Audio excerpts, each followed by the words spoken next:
Hello,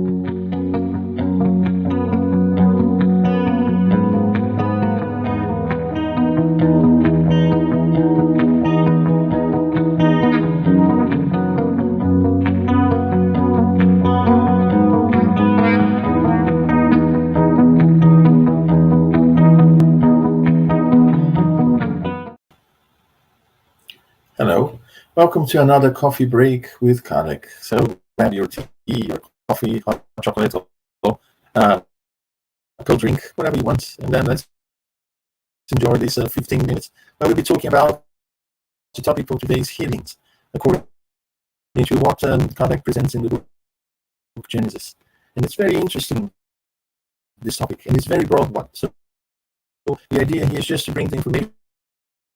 Kardec was very concise when presenting, especially in this part of the book, Genesis chapter 14, when he talked about what was considered the miraculous phenomena, just to show that they were natural phenomena, not miraculous one, something that was supernatural, but they were within the context of natural laws. So Kardec talks about healing in general terms. So we'll be talking about healing also in general terms.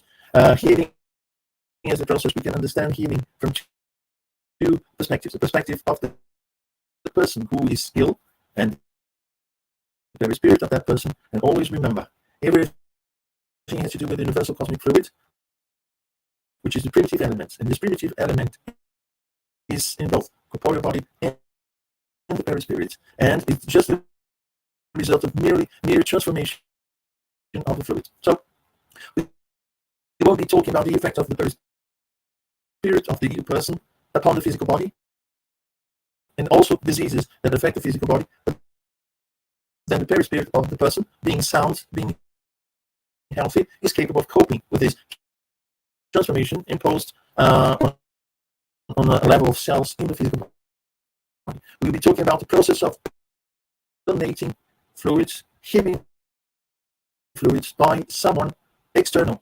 That means someone who is providing this to the person who is ill. So we'll just look and talk about the perspective of the process of donating fluids, and this fluids will be responsible for this process of healing.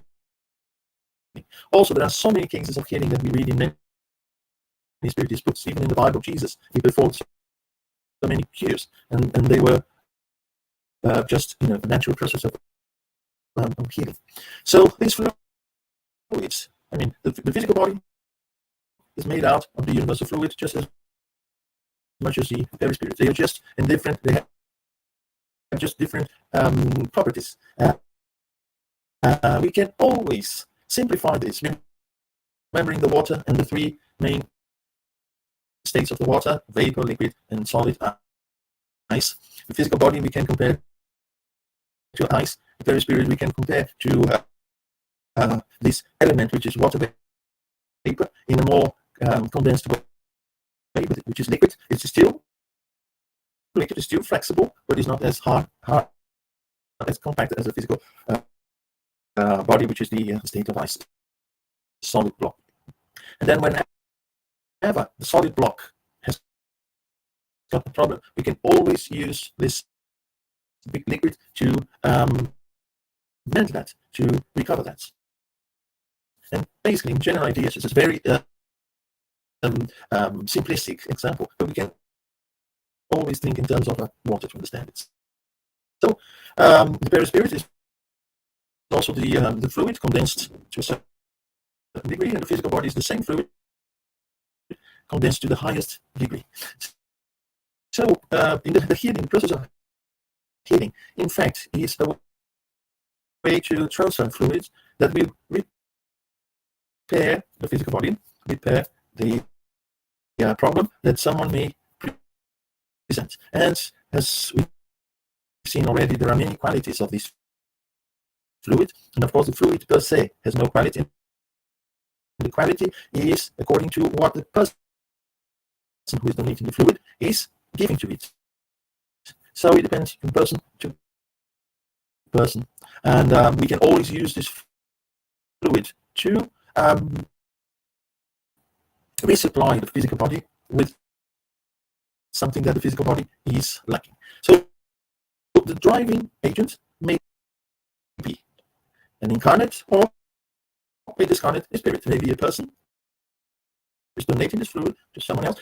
As I mentioned before, it's an external source. It's not us healing ourselves, but someone providing this fluid. It may be an incarnate person. It may be a discarnate spirit, incarnate spirit, discarnate spirit that injects a portion of these substance from its fluidic envelope. So fluidic envelope is the perispirit. So the perispirit is the main donator, be it from an incarnate or discarnate spirit. It's always through the perispirit. The perispirit for the spirit is the laboratory where the spirit, according to its qualities, will prepare the fluid and then donate it.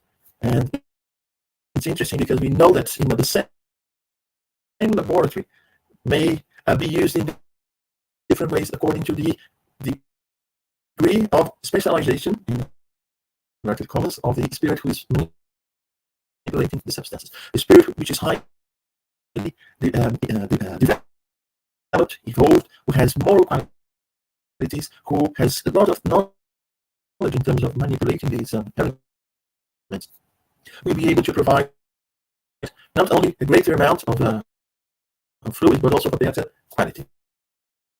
So it has to do with also these qualities of the spirit. We see that in every circumstance, the development of the spirit is key to this manipulating. We see also in self-cure, the person may want to be cured, but why is that some people, I don't accept this disease, I want to be cured, but no matter how strong is their will, sometimes it's not enough, because they haven't reached the levels, not just the will, but also the moral level that will actually make this fluid vibrate in a higher degree and then give some qualities that otherwise is difficult to get unless we get external help, which is the case here. So healing occurs by replacing a healthy molecule with a healthy one. So basically we provide a way for the change in the molecular properties or molecular arrangements, we would say, so that we transform something that is unhealthy into something that is healthy, and then we promote the cure. Everything in accordance to natural laws that Spiritism presents to us, that the Spirit they brought to us, that we are still learning. Kardec brought these books to humanity, compiled them to humanity, and started with the first one, the Spirit's book, and so long ago in the 18th century, and then we are still learning how to use this information, how these natural laws operate. So, and also want to point out that the process of healing as a whole is a very complex one. I've had the opportunity in the past to take part in healing seminars, and we would spend the whole day talking about healing and the different aspects of healing, and everything. It wasn't enough. It was just an introduction. We would always require, a second or perhaps even a third meeting to develop the subject. So what I'm just giving is the general idea, and for us to have it during our coffee break. So the power to cure is a direct result of the purity of the purity of the injected substance, the fluid. It also depends on the energy of the will. So there's two aspects. The purity is the result of the quality that spirit can put in the fluid. So as I said before, more evolved the spirit will give properties to the fluid which are purer than those spirits who haven't reached a certain level. But still they can give fluids with a certain properties. So it's like a tap. You get pure water coming from it. It may come in drops or in greater amount. So, and the amounts that we receive The quality is one thing, but also the amount that we receive is according to the energy of the will. That will cause the abundance of these fluids that we receive. So we may receive it in a small drop or in larger amounts. And I mean, it varies from healer to healer. And when I talk about healer, I mean, the incarnate healers, also the spirit is in charge of that. And then, depending on the amount of fluid, how abundant it is, the penetration, the power of penetrating and transforming things is much greater, of course. And also, it's very important the intention of the person. What is the intention of the person who wants to do the healing? Be it a person or be it a spirit. So, we see how important it is to have, this pure heart when we are working as healers, and this most specifically for those working with healing. But everyone has this property. We can always give something from them. Some of us, we have these fluids in a greater amount, and sometimes for those of us who are even more evolved in moral terms, who carry a very loving heart, and we are ready to help others, we donate naturally these fluids. So in the healing process, this is just a question of directing those fluids. Well, the effects of the fluidic action, it varies extremely. We have on the two ends. On the one end, we have the process that is very slow and requires a very prolonged treatment. So the person receives an amount of fluid in a small dose each time. But on the other hand, we have those who can cure instantly.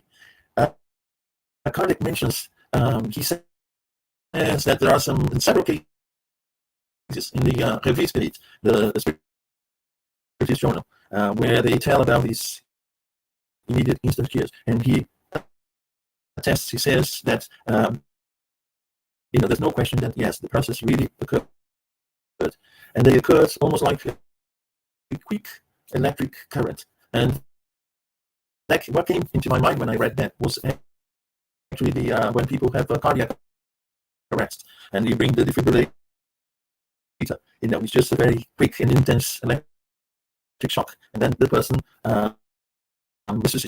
resuscitates, not resurrects, because we've had the opportunity to talk about resurrection, and in fact, it's a question of resuscitating, the body being able to come back to life, and that being the case. So there are individuals, there are people who are endowed with this power of instant healing. As I said before, it's very rare, it's very, very difficult. And instant healing of a very good quality is even more difficult to find. And of course, this process may happen. The healing process may be, as Kardec presents to us here, of 3 types. The one is purely human magnetism. It's actually the fluids, the result of the fluids of the person donating, and the quality of the fluid of this person healing the body. The second case is purely spiritual magnetism, as Kardec says, and it is just a direct action of the spirit through their fluids, through their perispirit on the person. And then there's the third case, which is the case where both work together. The person working as a healer, but having the assistance of the spirit. And what Kardec says here is in Genesis is that this process may happen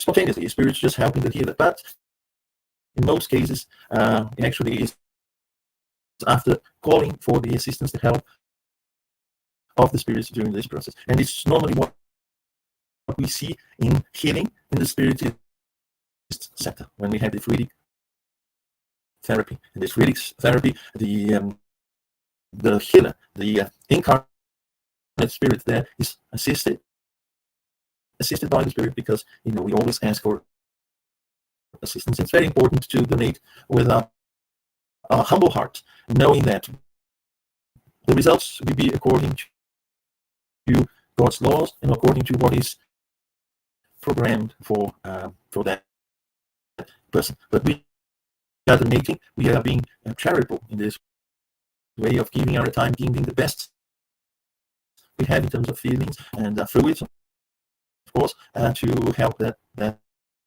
person. So, and in between these two extremes, there is a variety of intensity. Some people who will recover more quickly or less quickly. So it very much depends on the circumstances as God presents it to us. So he basically says in all cases it's just a case of magnetism being used. And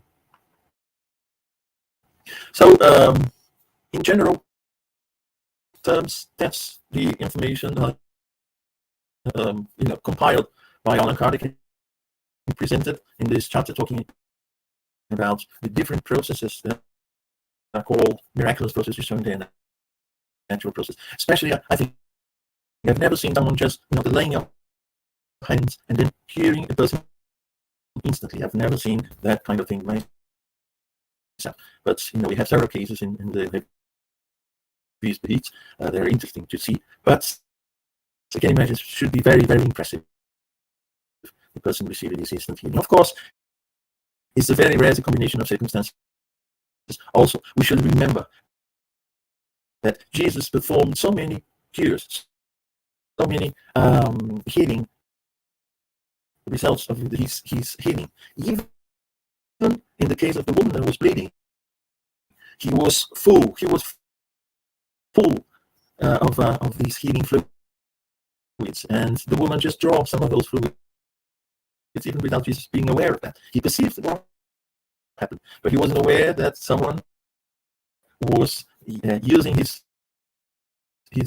fluids to be cured. And just to show that it's a natural process that may happen in so many different ways. But the important thing I want to say before we finish our coffee today is that it's important that the person receiving the healing starts the process of transforming him or herself, so that the healing becomes permanent. So many blind people were cured by Jesus, but then the disease came back, or another one came, because their matrix, their perispirit, due to the spiritual charge that those people had, they still had the disease in them. And then, despite the fact that they were cured at that moment, the disease may come again, because the matrix still remains the same, the perispirit. So it's important that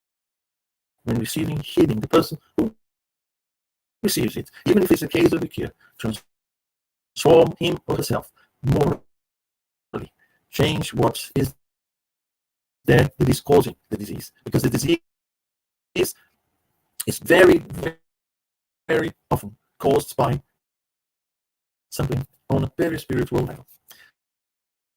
That's what I had for today. Thank you so much. See you some other time for another coffee break with Kardec.